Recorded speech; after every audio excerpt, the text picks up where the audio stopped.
Hello, hello, and welcome everyone. I'm really excited about today's conversation, which will be leading with empathy, developing inclusive leadership skills for exceptional results. We had a pre-chat before today's webinar, and it really excited me. So I know that you are in for a treat. I want to start by saying a big thank you on behalf of my social enterprise, Rocking Your Teens. Many of you donated towards it, and your donations will go towards increasing resilience, inspiring, and raising aspirations in teenagers. In fact, we have an event for International Men's Day taking place on the 21st of November. So if you have any young men in your life between the age of 13 to 15, do let their schools know about Rocking Your Teens, because we'd love to welcome them to our next event. And it's all about positive role models. My colleague Tanya is going to add into the chat the URL for Rocking Your Teens, so do check us out. So what are we talking about today? We're talking about empathy. What is empathy? What is empathetic leadership? And why is it important? One of the things I noticed during COVID was that people talked a lot about empathy and kindness and care.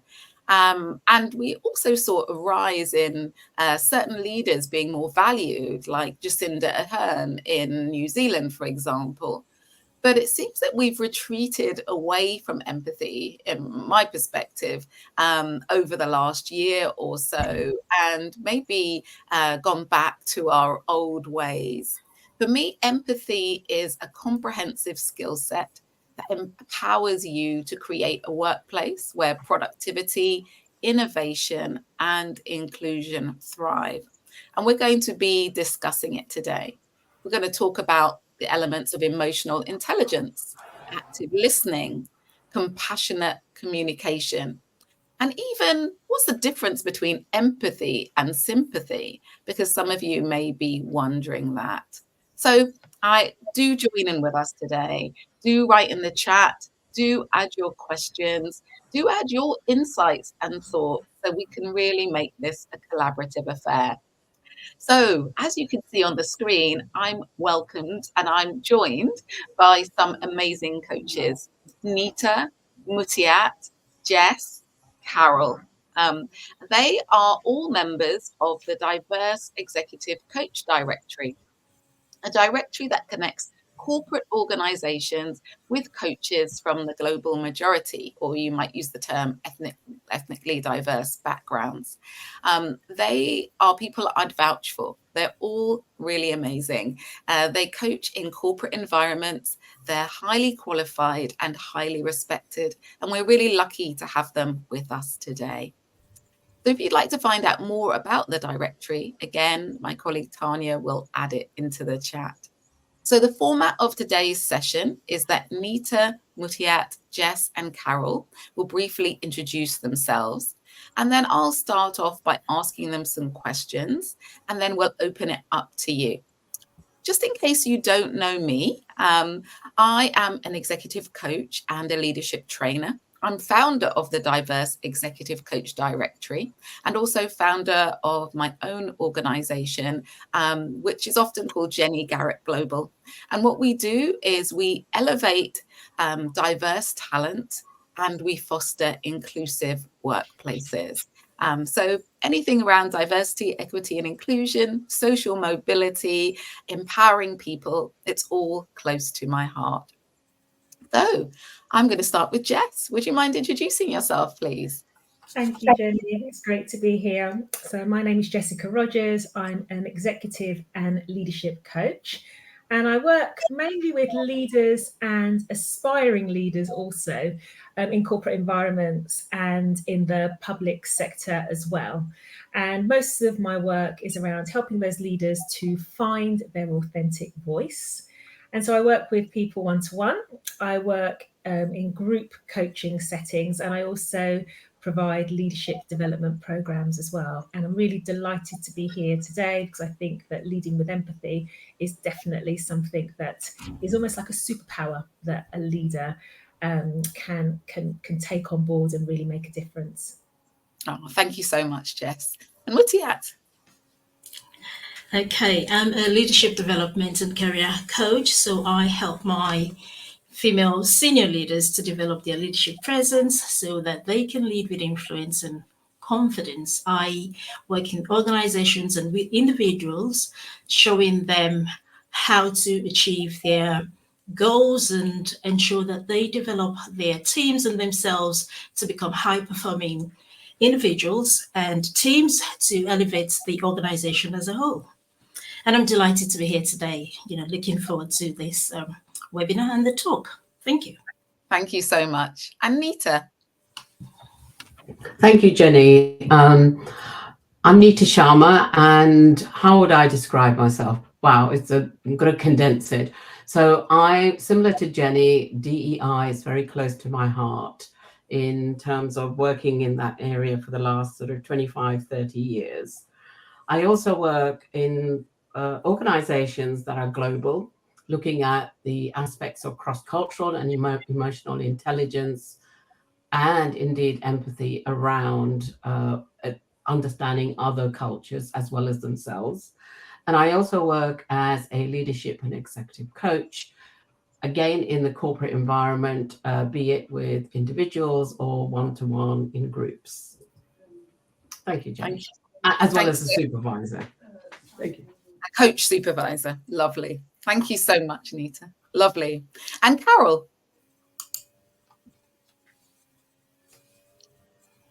Hi, everyone. I'm Carol Stewart. I'm the founder of the Solutions and author of the book Leading with Influence and Impact as an Introverted Woman.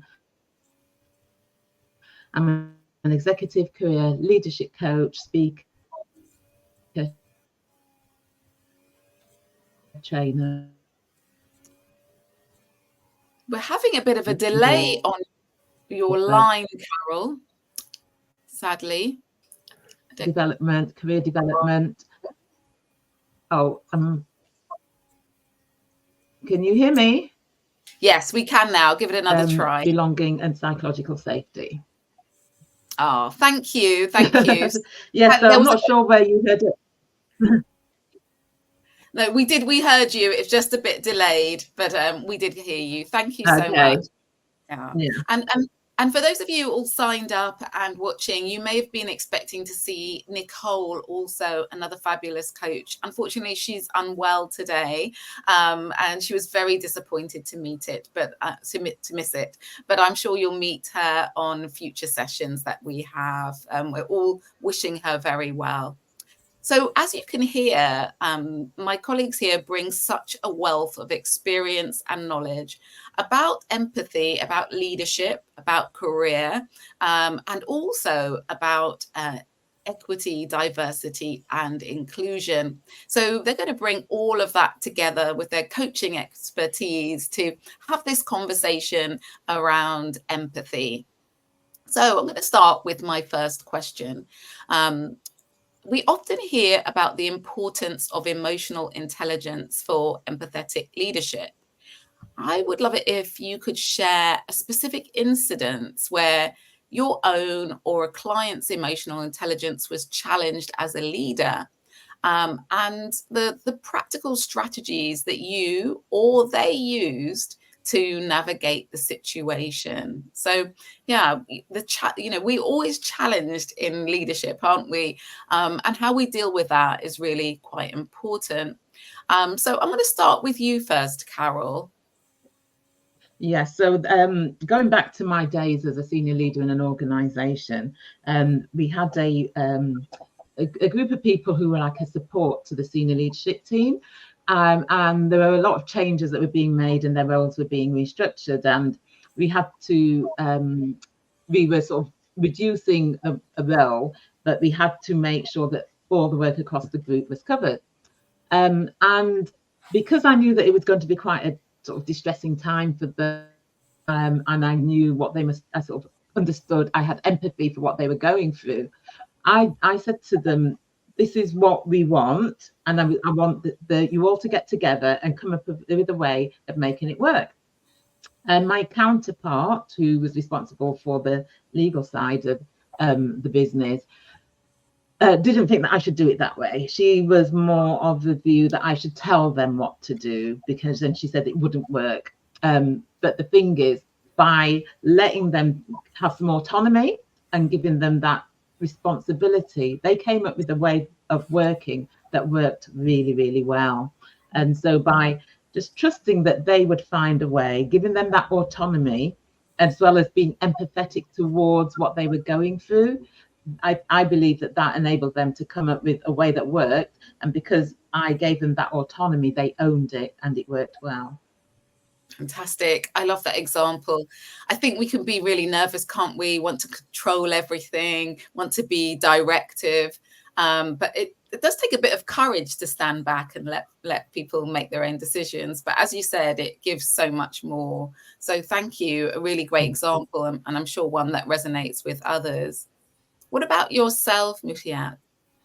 Oh, okay. I remember sometime, quite a while ago, a long time ago, before I actually started my business, and I was leading a team, on projects where I worked, and there was a particular staff member, team member, who at some point, not when he started, but at some point later in the work, started missing deadlines and not paying attention. And, when things like that happens, you would tend to tell them, you remind them why, you ask them questions, that sort of thing. And initially I just did that very lightly, but it didn't stop. It didn't seem to touch him.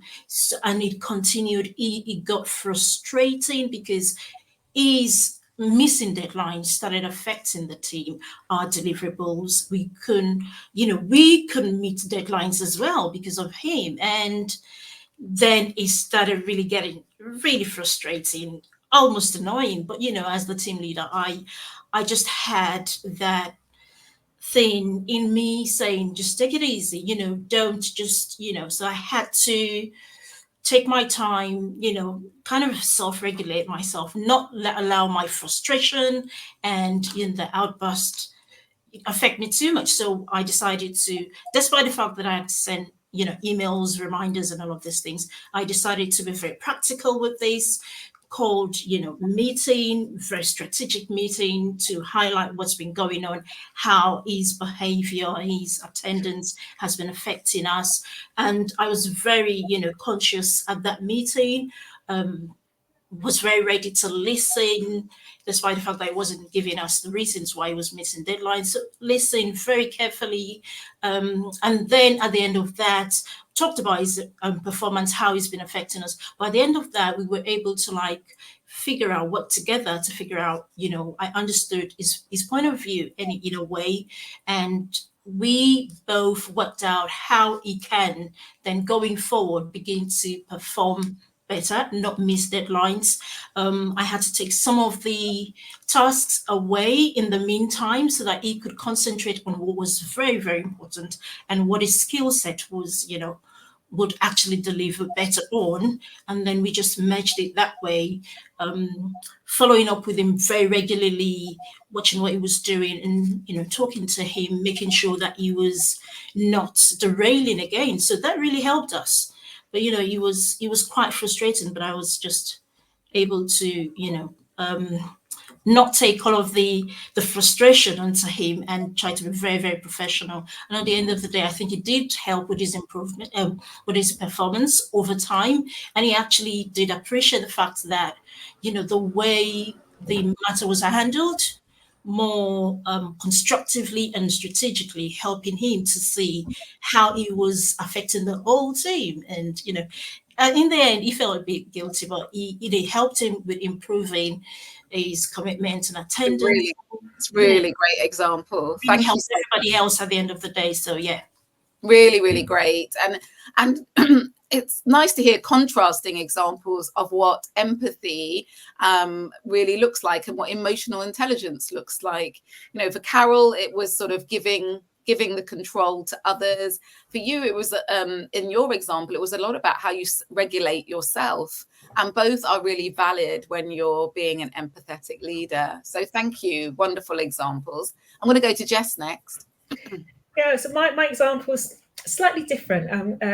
I've been working with a client who is a new leader, and she was finding that when things were happening to her team, or there were being some requests made of her team that maybe felt a bit challenging, she would always jump in to support them, jump in to almost defend them, because, and her view was, I've been in their shoes before, I know how they feel, I really need to make sure I can protect them and save them.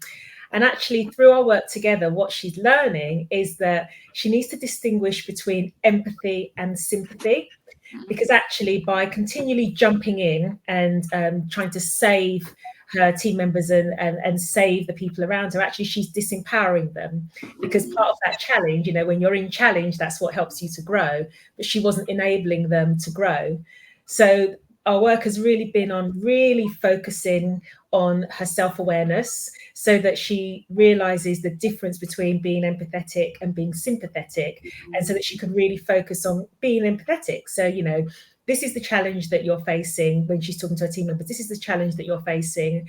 How can I support you? So rather than assuming she knows what they need because she's been in their shoes, actually asking that question, and so the key thing as well, when she heard things, or when she hears things that she thinks maybe are challenging for her team members, is to check in with herself.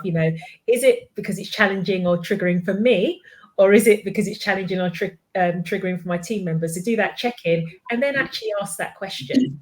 And so rather than making assumptions, being more self-aware. I love that. And as coaches, we do a lot of that work, don't we? Working out what our triggers are so we can be in service of others. But as a leader and as a manager, perhaps you might not have done that work, and just starting to think about the situations where, you're trying to rescue someone because it reminds you of your past experience. They might not need rescuing. So I really like the way you've shared that. So people can think about their own experience who are watching and think, do I do that? Do I jump in? Do I think about how I felt rather than how the actual person actually feels? Really helpful example. And again, really emphasizing that self-awareness is part of this. We talked about empathy, self-regulation, self-awareness all being key. Over to you, Nita. What example do you have for us? I want to sort of go back to a few years ago. Deloitte introduced a report called The 6 Traits of Inclusive Leadership. And one of the elements that it had in there was cultural intelligence, and which fitted really well with the example I'm just sort of about to give you, which is around working with different cultures. I was working with a large supermarket in the UK who had offices in another part of the world. And one of the things that was continually happening by the UK leaders here, the workshops that I was doing, was that they were getting very frustrated around how this other culture they were working with weren't doing things their way, the way they wanted to do from a UK perspective. And so one of the things we decided as a part of the intervention was to put a workshop together called Working Across Cultures. And a core element, part of this workshop, is we used a model called the Intercultural Development Inventory, which I won't go into details. However, a core element of that instrument, we got all the managers to do and where they were in respect to this model. And we focused on the areas that they weren't in, which is around acceptance. And acceptance means, in this context, is recognizing and appreciating different cultures, and that different cultures is all relative to us. So our workshop really built things around that, looking at how an individual's own self-awareness, what Jessica was talking about, but also beginning to appreciate that my mind is not the territory, that other cultures, other colleagues that they were working with in this other part of the world were as complex as they were, had different, they may have had different ideas, different ways of doing things. It was about beginning to appreciate those differences and recognizing the value around that. And one of the key takeaways that I just want to finish on, which I think was a very powerful message for them, is that we need, in order for us to build empathy and understanding of another culture, we need to understand what's the value that drives another culture's behavior. Because so often leaders evaluate, interpret other people's behaviors based on their values, not the values of someone else. And so the workshop was really around that, the appreciating, the acknowledging the differences is actually an asset, rather than you have to do it my way or no way, really. Fantastic, really lovely examples from all of you. Thanks so much, and thanks for bringing in that cultural dimension. And I think as coaches from the global majority and some of the clients we work with, of course, we work with a very diverse group of clients, but it can be useful to bring a different lens into the work that we do. And in an increasingly global society, we need to think about empathy through the lens of culture and race and ethnicity and other characteristics as well. So I think that's something useful to be giving to the audience to think about. Does anyone else want to add anything around this sort of cultural dimension and leading with empathy?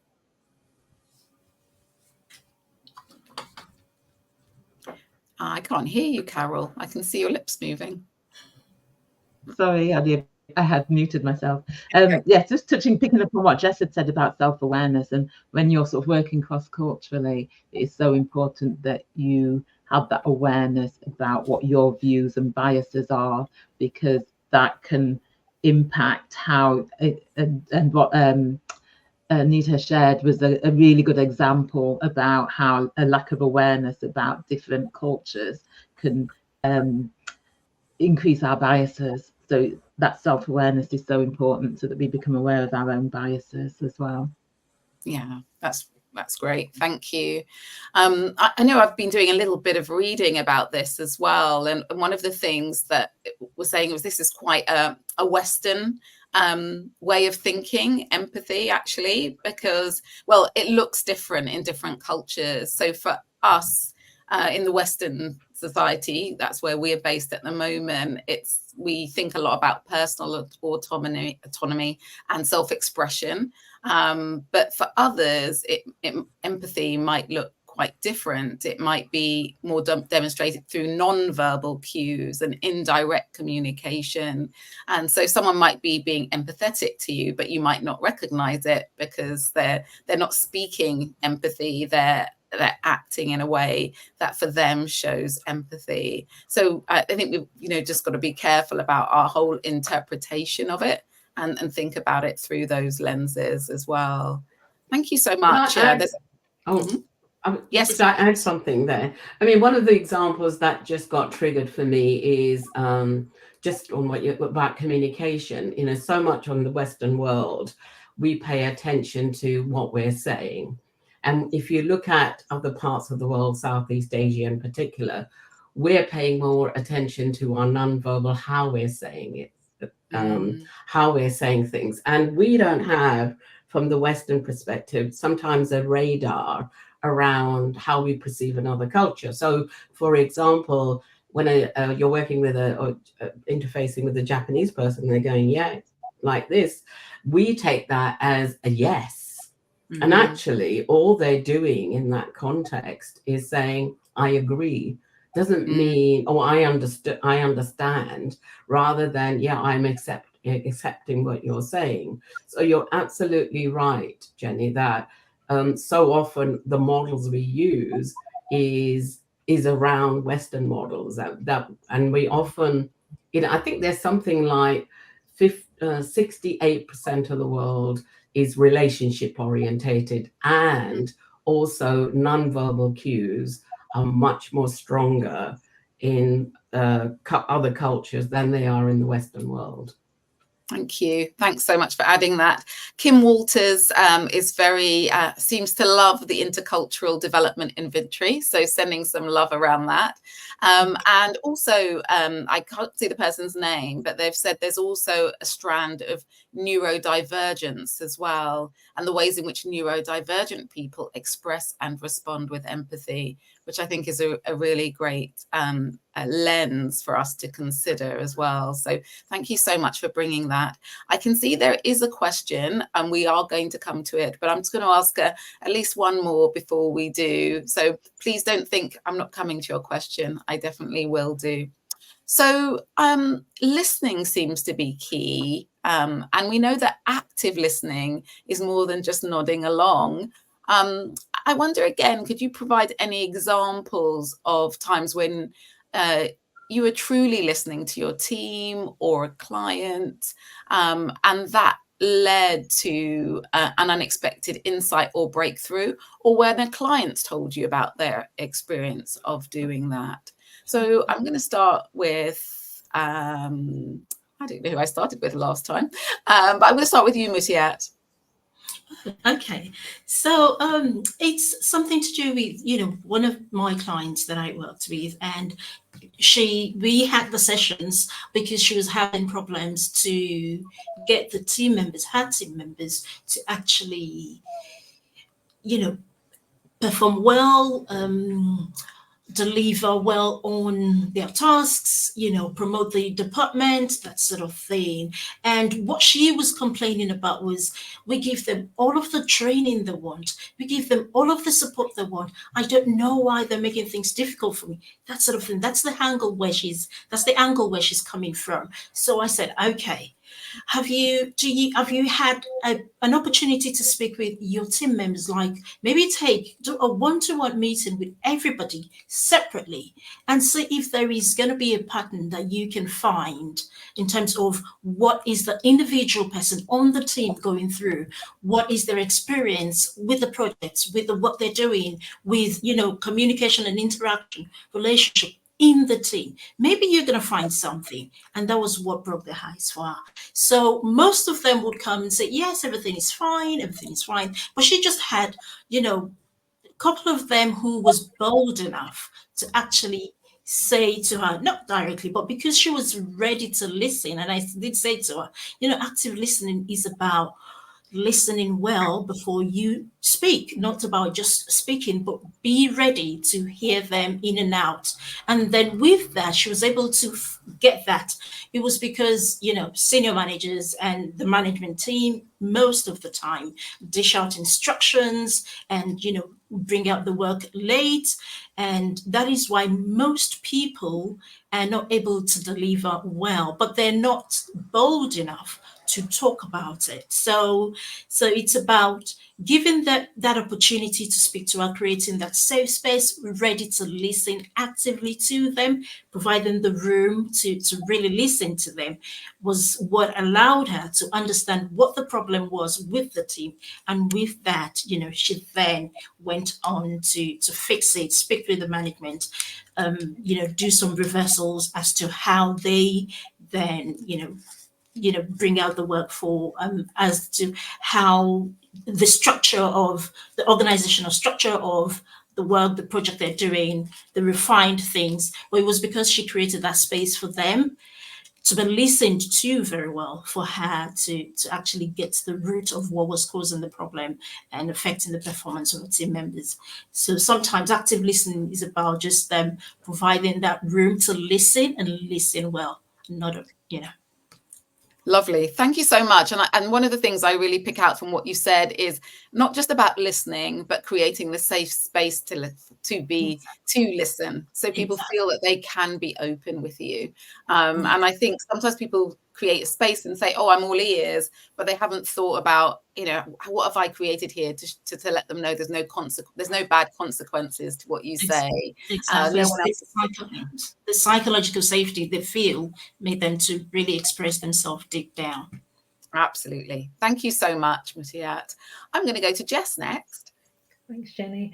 So I find, particularly in group coaching, that active listening is really, really key. And it can be a bit of an aha moment for people as well, particularly where people are, working in their roles and they come together in group coaches. They might not all be in the same area of a particular business, but they have that shared, almost that shared purpose of working, let's say, for the same organisation. And sometimes the tendency can be you sit in a group coaching session and you hear somebody bring a challenge and you immediately want to give them your experience, or you immediately want to try and give them a solution. But actually, the group coaching forces people to stop and really actually listen to understand rather than listen to respond. And so actually, I'd like to create a space where there's silence. So when somebody is talking, everybody else remains quiet and actually takes the time to absorb and listen to what they're saying. And then once they've listened to what they're saying, to then be curious and to ask questions.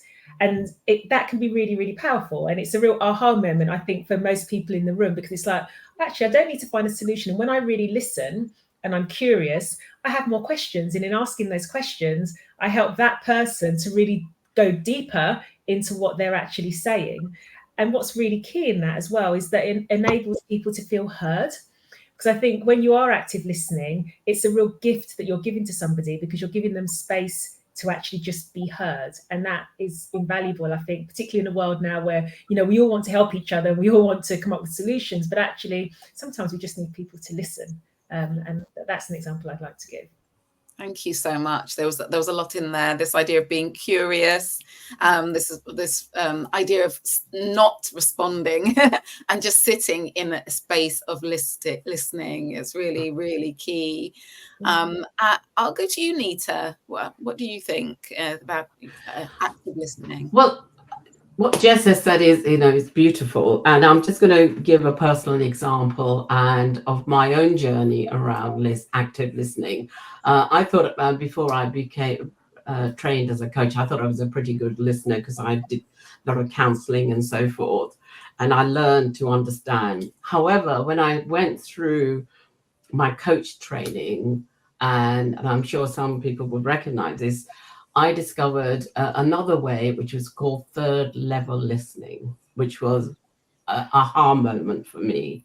And what that meant was it wasn't just listening to understand, it was actually listening in a very, taking in all the senses, what I was feeling, what I was seeing, what I was hearing, and the environment that I was listening through. And I remember going through a session whereby practicing third level listening, and it was challenging for me. However, the aha moment happened was I looked outside my window and I have a beautiful tree, and I thought, well, I'm incorporating everything. So it was like all my senses were coming together. I was in this space of really incorporating everything. And through that, what that made me aware of and allowed me access to was my intuition.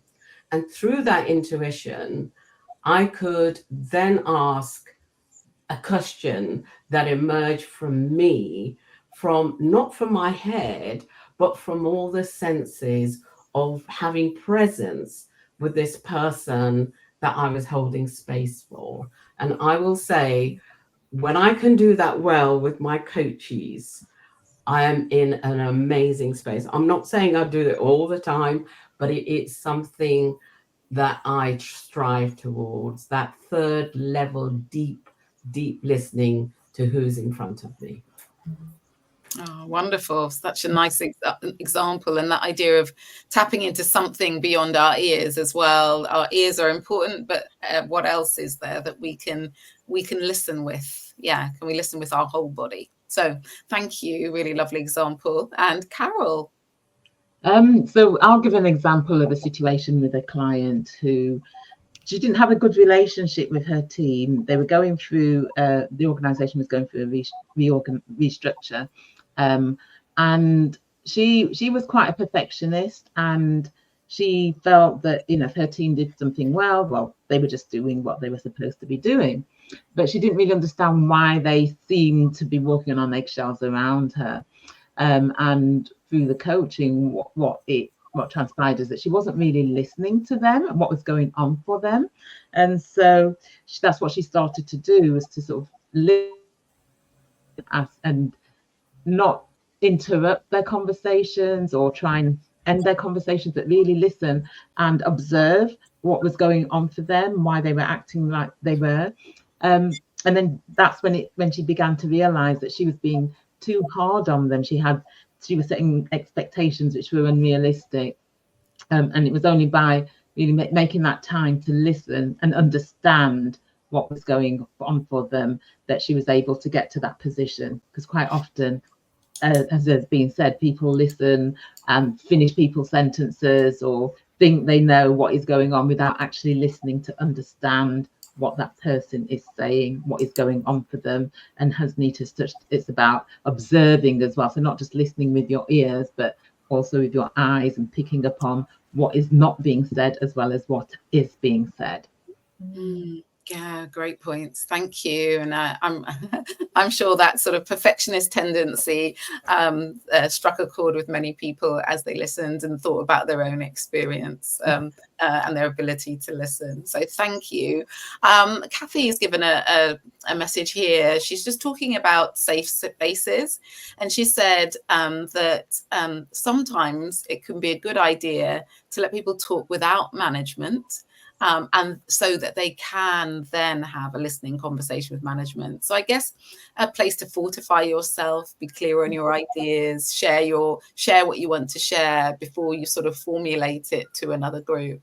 Absolutely, I think it all depends on context. It all depends on the situation, doesn't it?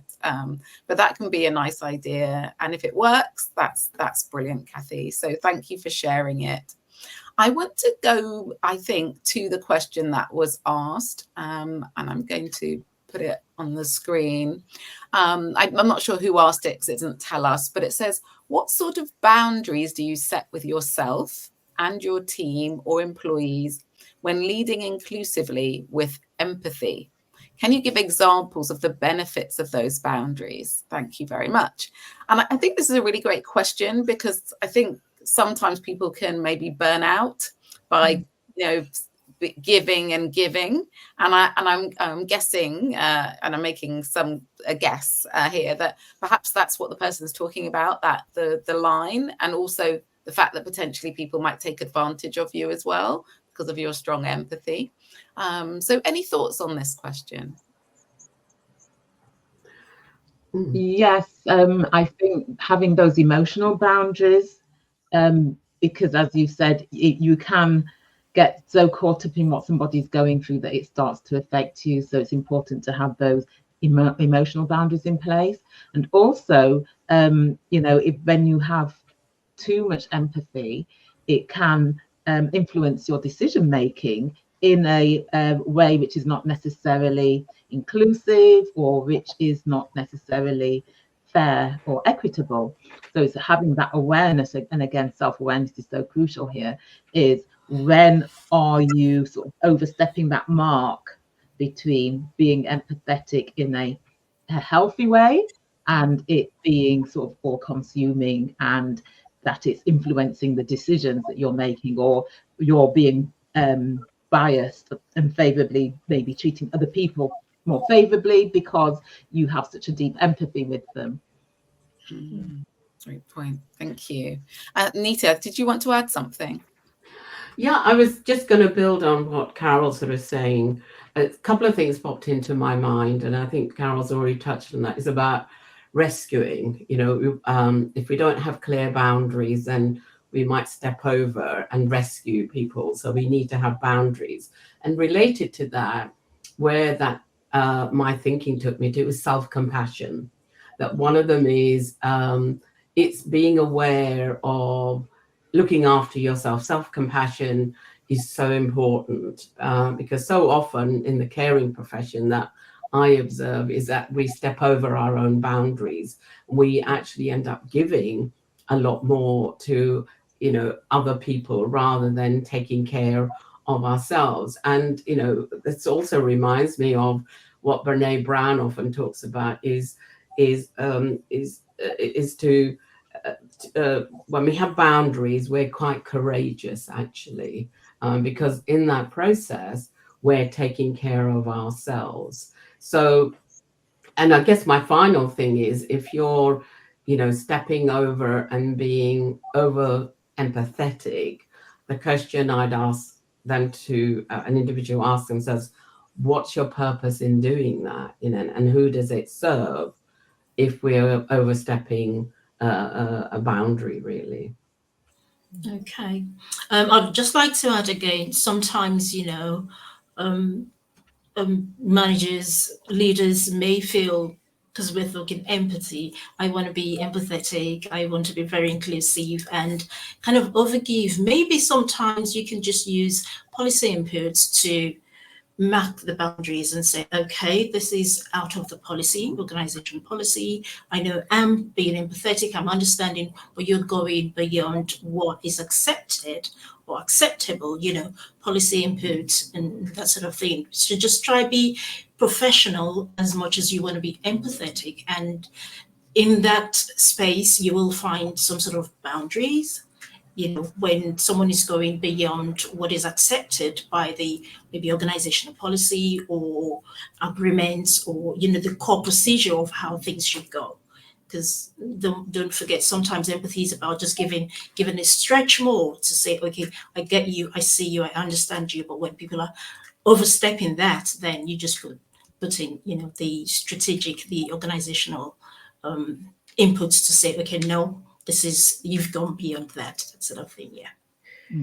Could I add to what Mutiat said, because it's just brought to mind a situation that came up in coaching recently, where somebody had to give someone some bad news and was feeling guilty about it because they knew the person's circumstances and they knew the effect it would have on them. And so that is where that the following the policies comes into play, because then that helps to keep that boundary there, that, you know, you're only working according to what the policy is.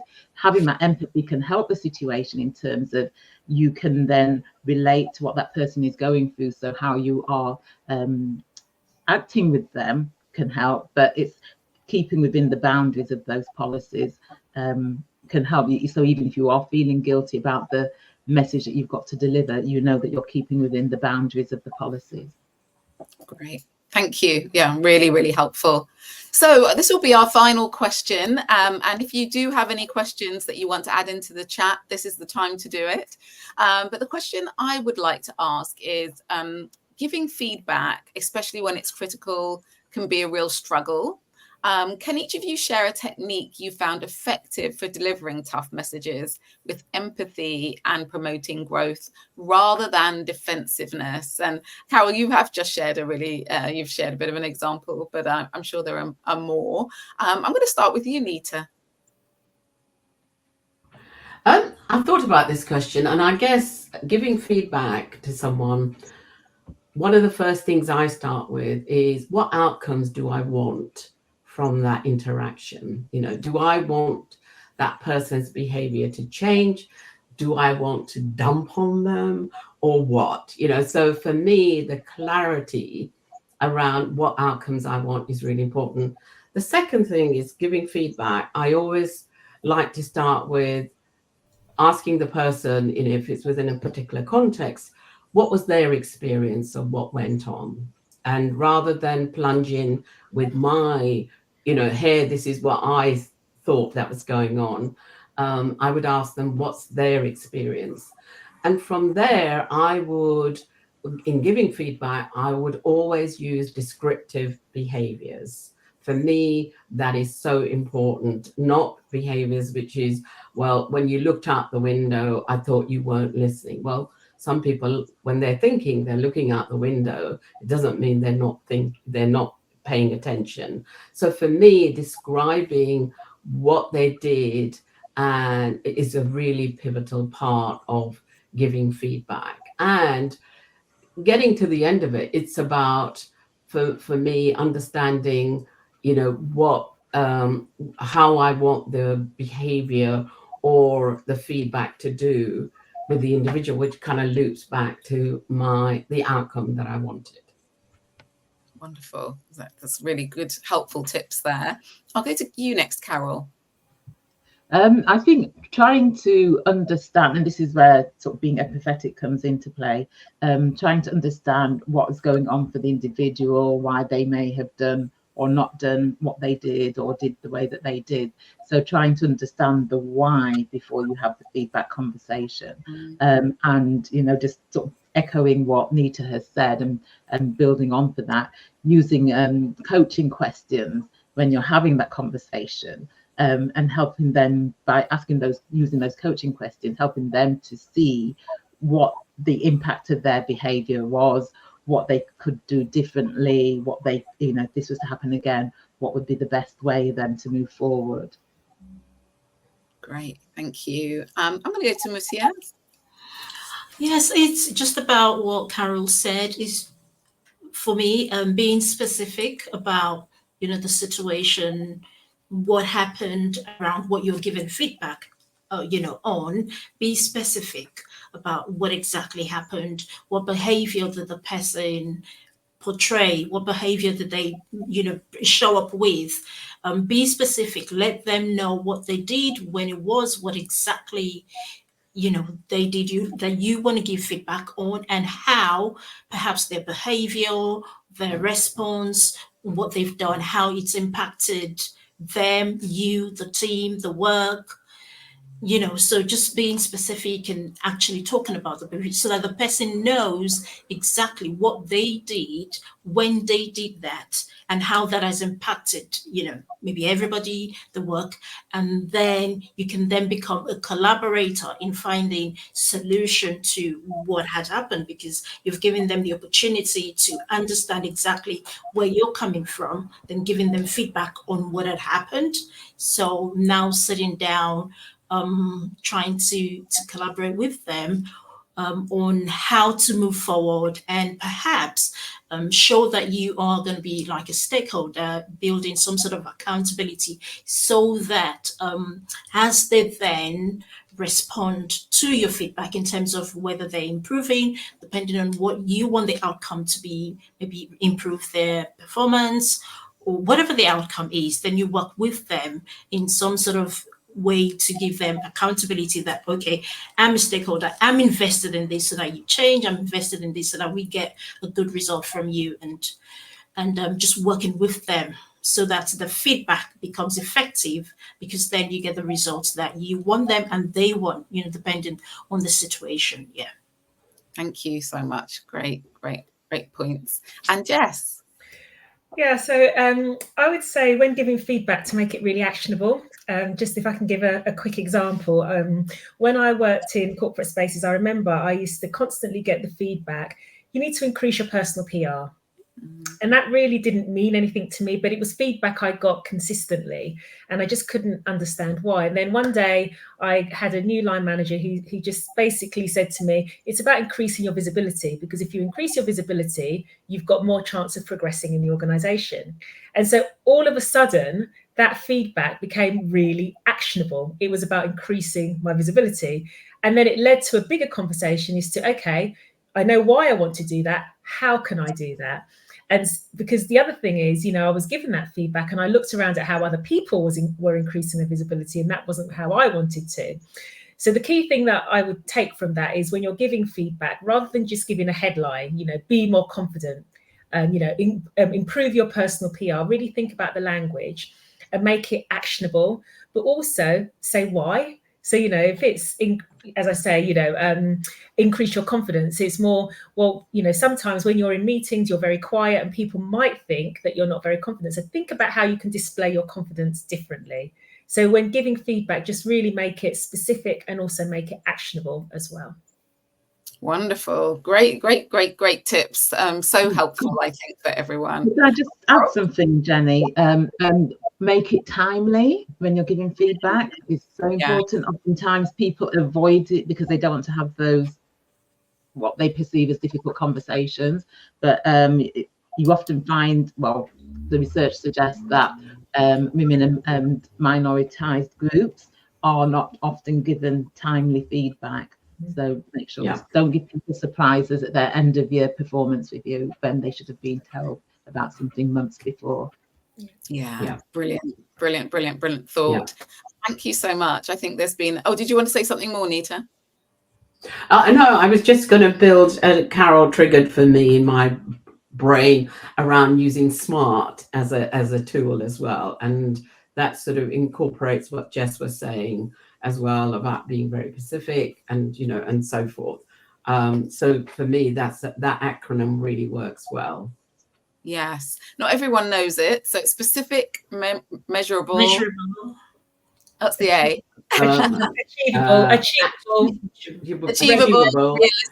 Realistic, and time. Realistic and time. Yes, thank you. Yeah. We got that. We can collectively. Yes, absolutely. I think it's been really helpful today. And I think what's been great about this session is we haven't just talked about empathy as this sort of airy-fairy topic. We've broken it down to help people think about the various steps within it that they might need to really hone in on, whether it's their emotional intelligence, whether it's their listening skills, whether it's actually more about how they give feedback. There are some really tangible ways you can become a better leader, and particularly an empathetic leader. And absolutely, that does lead to your staff, your colleagues feeling more included. So I hope you feel those in the audience today. And I've just saw a message there from Wanda. Hi, Wanda. I hope you feel you've got a huge amount of value from our coaches today. I think they've given a huge amount. And as we're here on LinkedIn, you can immediately connect in with them. You can also find them on the Diverse Executive Coach Directory.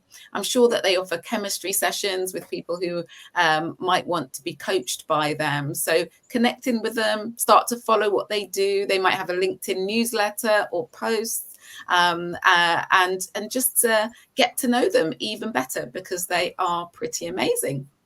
So I want to thank you, everyone who attended today, but a particularly huge thank you to Nita, Mutiat, Jess and Carol, and sending our love to Nicole, who was unwell, unfortunately. As I've said, you can find them in the Diverse Executive Coach Directory, a directory that connects corporate organizations with coaches from the global majority, and also everyone else. So whoever you are, if you want to connect with our coaches, you are welcome to. Our next event's not going to be for a little while. It's going to be on the 26th of September, and it will be Cultivating an Inclusive Organizational Culture, How Executive Coaching Can Lead the Way.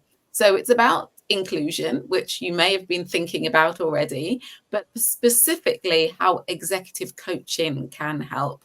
So this is one not to be missed, because perhaps you've tried a lot of other things, but haven't thought about executive coaching as a really helpful tool in your bid to be a more inclusive organization. And my colleague Tanya is going to put the link in the chat. As usual, they're absolutely free of charge events. You can donate to Rocking Your Teens social enterprise, but you don't have to. We just are really happy to see you. And also we have a feedback form for today's webinar. It would be great if you could take a couple of minutes just to tell us your thoughts. We're always trying to do things, improve the things we do, make them better. So if there's anything we can do to be better, let us know. If you just think our coaches were amazing, let us know. If you have ideas for events in the future and topics, let us know. So my final thank you to Jess, Nita, Carol, and Mutiat, and of course yourselves for attending. Thank you so much. If you're taking an August break, enjoy it. If you're not, that's absolutely fine too. And we look forward to seeing you next time. Thank you very, very much, everyone.